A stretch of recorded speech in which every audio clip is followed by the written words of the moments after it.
Jaipur DCP east Tejaswini Gautam को मिली बड़ी सफलता। जयपुर के जवाहर नगर इलाके में हुई फायरिंग की वारदात का पुलिस ने सफलतापूर्वक पर्दाफाश कर दिया है।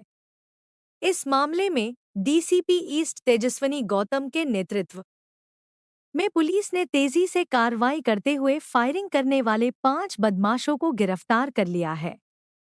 क्या है पूरा मामला? जवाहर नगर इलाके में आपसी रंजिश के चलते फायरिंग की घटना सामने आई थी। घटना के बाद इलाके में दहशत फैल गई थी।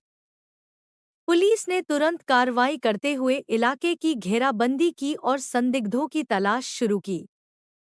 डीसीपी ईस्ट तेजस्वनी गौतम का खुलासा। डीसीपी तेजस्वनी गौतम ने इस मामले पर बात करते हुए बताया, फायरिंग की यह घटना आपसी रंजिश का नतीजा थी।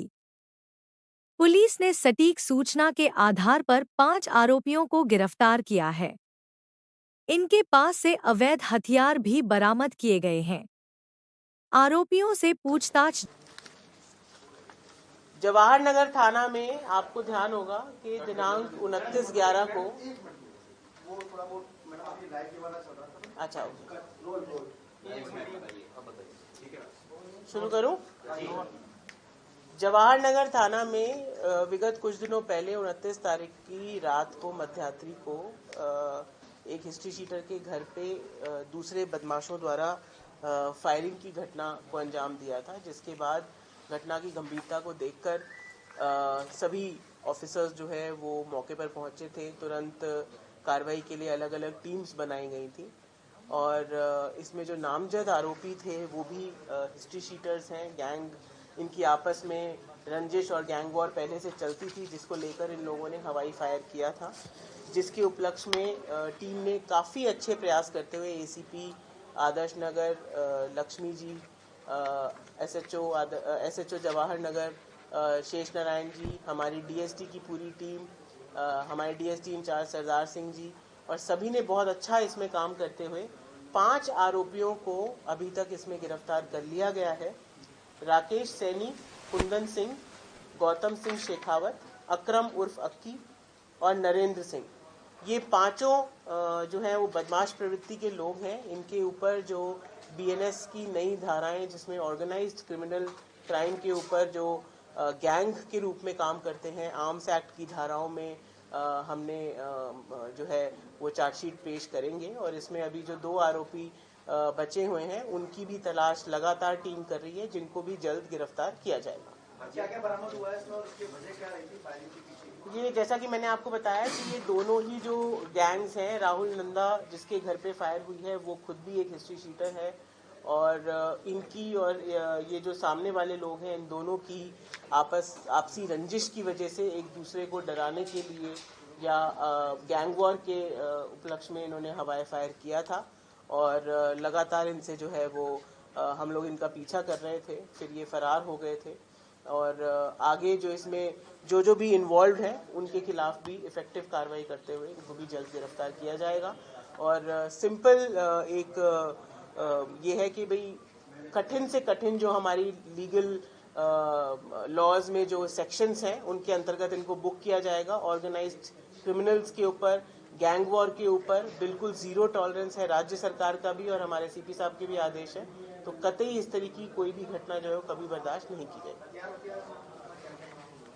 अभी इनसे हमने जो पूछताछ अभी चल रही है, इनको कल देर रात ही गिरफ्तार किया गया है और आज इनका जुडिशियल कस्टडी, आज इनसे जज साहब के सामने पेश करके इनकी पीसी रिमांड पर भी लिया जाएगा और आगे भी अगर इनकी ऐसी कोई प्लानिंग थी या और कौन से कहां से हथियार लाते थे, ये सारी चीजें अभी हम इनसे अनुसंधान के अंदर रिकवर करेंगे। गैंग से भी जुड़े हुए थे कोई और दूसरी गैंग भी कोई ऐसी? देखिए, छोटी मोटी जो अपनी यहाँ की लोकल 4-5 लोगों को इन्वॉल्व करके जो छोटा मोटा ये बनाते हैं अपना ग्रुप सो कॉल्ड, जिसको फिर ये इंस्टाग्राम के थ्रू वायरल करते हैं, वैसा तो इनका है। ऊपर की किसी बड़ी गैंग से अगर इनका इन्वॉल्वमेंट है तो वो भी हम अभी अनुसंधान में पता करेंगे।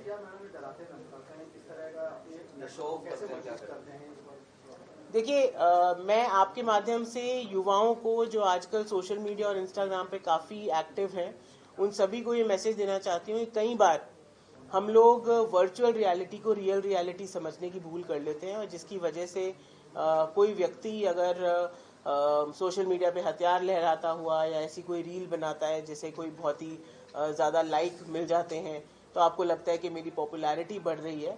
लेकिन कानूनी प्रावधान ये सख्त तौर पे हिदायत देते हैं कि किसी भी तरीके की वेपन्स की सोशल मीडिया पे अगर आप डिस्प्ले करते हैं या उनको डराने धमकाने के लिए यूज़ करते हैं, चाहे वो नकली वेपन क्यों ना हो, आपके खिलाफ लीगल धाराओं में नियमानुसार कार्रवाई की जा सकती है। ये कानूनन अपराध है, इससे बचें। और आजकल के युवाओं को बरगलाने के लिए ये जो बदमाश हैं, ऑर्गेनाइज क्रिमिनल्स हैं, ये इस तरीके की सोशल मीडिया पर एक्टिविटी को मिसयूज कर रहे हैं, जिसके खिलाफ भी विधिवत धाराओं में इनके खिलाफ लगातार कार्रवाई जयपुर पुलिस द्वारा की जा रही है। इस पूरे मामले में राहुल नंदा की मां का कहना है कि इस मामले में जो है ये उसको डरा रहे थे, उसके साथ जो है उससे पहले उसमें इन लोगों ने धरा दिया। ये इसका वजह क्या है? देखिए, इनके आपस में केसेस भी चल रहे हैं। जो इनके साथ में जो राहुल नंदा के सपोर्टर हैं वो दूसरे केसेस में गवाही देते हैं, जो ये केस है वो दूसरे केसेस में, क्रॉस केस में आरोपी हैं। तो इनकी आपसी रंजिश उन केसेस को लेकर भी डेफिनेटली रही होगी। एक्चुअल रीजन तो इनका यही था कि भाई हम ये दिखाएं कि कौन तुमसे बड़ा बदमाश है। तो इनको ये बात बिल्कुल क्लियर कट अक्षरों में बतानी ज़रूरी थी पुलिस द्वारा कि हम जो है किसी भी तरीके की इस तरीके के एक्टिविटी को बर्दाश्त नहीं करेंगे और ये बिल्कुल ज़ीरो टॉलरेंस रहेगा। किसी भी तरीके की ऑर्गेनाइज क्रिमिनल या गैंग वॉर को इसी तरीके से विद हैवी हैंड डील किया जाएगा। मनीष सैनी का इन्वॉल्वमेंट है मैम इस पूरे मामले में, क्या इसके लिए काम करते हैं? देखिए, राकेश सैनी और ये कुंदन सिंह जो हैं, ये दोनों ही मनीष सैनी के जानकार लोग हैं। और मनीष सैनी से इसका क्या लिंक है, ये लोग उसके कहने पर किया था नहीं किया था, ये सब अभी अनुसंधान का विषय है, जिसको जल्दी क्लियर कर लिया।